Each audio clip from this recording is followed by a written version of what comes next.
તો વડોદરા ખાતે દેવ ઉઠી અગિયારસમાં હરિહરિનું મિલન થયું છે। આ સાથે દેવ ઉઠી અગિયારસ છે આજે અને એકાદશીએ હરિહરનું મિલન થયું, જેમાં રણછોડજી પ્રભુના લક્ષ્મીજી જોડે આજે વિવાહ થશે। તો ઐતિહાસિક લક્ષ્મીજીના મૂર્તિના દર્શન મંતવ્ય ન્યૂઝ પર, જેમાં યંત્રના રાજા શ્રી યંત્ર પર બિરાજમાન છે લક્ષ્મીજી। તો દેવઉઠી અગિયારસ છે। લક્ષ્મીજીની શ્યામ મૂર્તિ વિશ્વભરમાં 3 છે, જેના સીધા દ્રશ્યો અમે આપને બતાવી રહ્યા છીએ। ભારતમાં અલભ્ય લક્ષ્મીજીની આ 3 મૂર્તિઓ આવેલી છે। વડોદરા, વિલ્લુર તમિલનાડુના, કોલ્હાપુર મહારાષ્ટ્રમાં પણ આ મૂર્તિ છે। 3 જગ્યાએ આ મૂર્તિ આવેલી છે। ઐતિહાસિક છે લક્ષ્મીજીના મૂર્તિના દર્શન મંતવ્ય ન્યૂઝની સ્ક્રીન પર અમે આ સીધા દ્રશ્યો આપને બતાવી રહ્યા છે। તો યંત્રના રાજા શ્રી યંત્ર પર બિરાજમાન છે લક્ષ્મીજી। લક્ષ્મીજીની શ્યામ મૂર્તિ વિશ્વભરમાં 3 જગ્યાએ છે, જેના સીધા દ્રશ્યો અમે બતાવી રહ્યા છીએ આપને મંતવ્ય ન્યૂઝની સ્ક્રીન પર।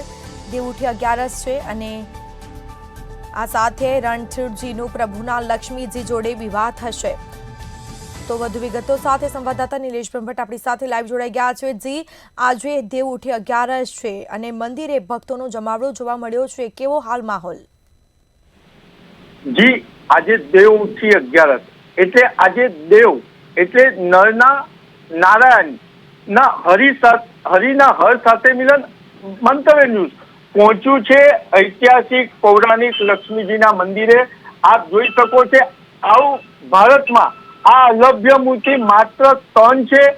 પહેલી સંસ્કારી નગરી વડોદરા મહેતાપુર ખાતે લક્ષ્મીજી બિરાજી છે શ્રીયંત્ર પર, બીજું વેલુરમાં છે અને ત્રીજી કોલ્હાપુર।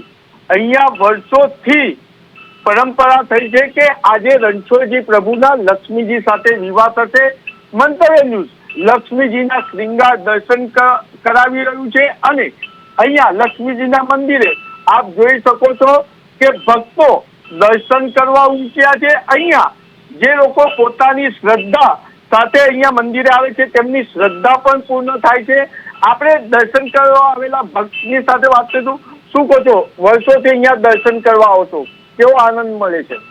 ખૂબ જ આનંદ મળે છે અને આ મંદિરમાં જે પણ આવે એની મનોકામના પૂરી થાય છે। એટલે મનોકામના પૂર્ણ થાય છે ત્યારે યુવાનને પૂછીશું, શું કહો છો, કેટલા વર્ષથી લક્ષ્મીજીના દર્શન કરવા આવો છો? 120 વર્ષથી અમારું કુટુંબ પાછળની થઈ જાય છે અને ત્યારથી જ અમારું આખું કુટુંબ અહીંયા આવે છે અને આ અલભ્ય મૂર્તિ, આ ભગવાન શ્રીના જે બી આશીર્વાદ હોય તમારું જીવન સુખમય થાય તો અહીંયા સત જોવા મળે છે। આપણે અન્ય ભક્તને પૂછીશું, શું કહો છો, માતાજીના કેટલા વર્ષોથી દર્શન કરવા આવો છો ને તમને શું એમના સાક્ષાત્કાર થયો છે? 20 વર્ષથી અહીંયા દર્શન કરવા આવું છું। અહીંયા આગળ આયા પછી એવું લાગે છે કે ના, અહીંયા દર્શન કરીએ કોઈ પણ મનોકામના પૂર્ણ થાય છે। આપણી સાથે એક એવા ભક્ત પણ છે કે જે નાનપણથી લક્ષ્મીજીના દર્શન કરવા આવે છે। તમને લક્ષ્મીજીનો કોઈ ચમત્કારના દર્શન થયા હોય એ કહેશો? દર્શન કરવાથી મને મનની ખૂબ જ શાંતિ લાગે છે અને કોઈ પણ પ્રશ્ન હોય તેનું સોલ્યુશન મળી જ જાય છે, કોઈ તકલીફ પડતી નથી।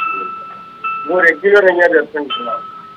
આપણે એક અન્ય ભક્તને પણ પૂછીશું, કહો છો લક્ષ્મીજીના દર્શન કરવા આવો છો? 10 વર્ષનું દર્શન કરાવું છું, મનોકામના પૂરી થઈ જાય છે।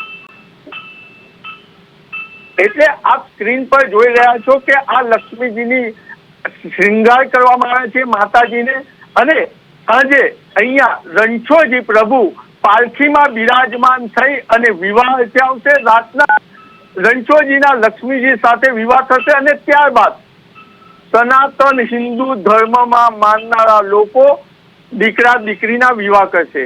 એટલે દેવઉઠી અગિયારસ એટલે આજથી સનાતન હિન્દુ ધર્મમાં માનનારા લોકો પોતાના શુભ કાર્યની શરૂઆત કરશે। આજે પ્રભુ ચેતનામય એટલે કે આજે પ્રભુની દેવઉઠી અગિયારસ છે ને હવે આજથી જ સનાતન હિન્દુ ધર્મના લોકો પોતાના દીકરા અને દીકરીના વિવાહ કરશે। ત્યારે મંતવ્ય ન્યૂઝે શ્યામ મૂર્તિ આપના દર્શન કરાવ્યા છે। જનરલી લક્ષ્મીજીની મૂર્તિ ધવલ એટલે શ્વેતમાં હોય છે। ભારતમાં અલભ્ય મૂર્તિ છે, માત્ર 3 છે અને એમાંની સંસ્કારી નગરી ધર્મનગરી વડોદરામાં બિરાજે છે માતા લક્ષ્મીજી। જી, જી બિલકુલથી તમામ જાણકારી આપવા બદલ આપનો આભાર. તો વડોદરા, વેલ્લુર તમિલનાડુ, કોલ્હાપુર મહારાષ્ટ્રમાં મૂર્તિ આવેલી છે. ઐતિહાસિક લક્ષ્મીજીના મૂર્તિના દર્શન મંતવ્ય ન્યૂઝની સ્ક્રીન પર અમે આપને આ સીધા દ્રશ્યો બતાવી રહ્યા છીએ. યંત્રના રાજા શ્રી યંત્ર પર લક્ષ્મીજી બિરાજમાન છે. દેવઉઠી 11 છે. ભક્તો મંદિરે પહોંચ્યા છે લક્ષ્મીજીના દર્શન કરવા માટે. લક્ષ્મીજીની શ્યામ મૂર્તિ છે વડોદરા ખાતે, જેના સીધા દ્રશ્યો. તો વડોદરા ખાતે દેવઉઠી એકાદશીએ હરિહરનું મિલન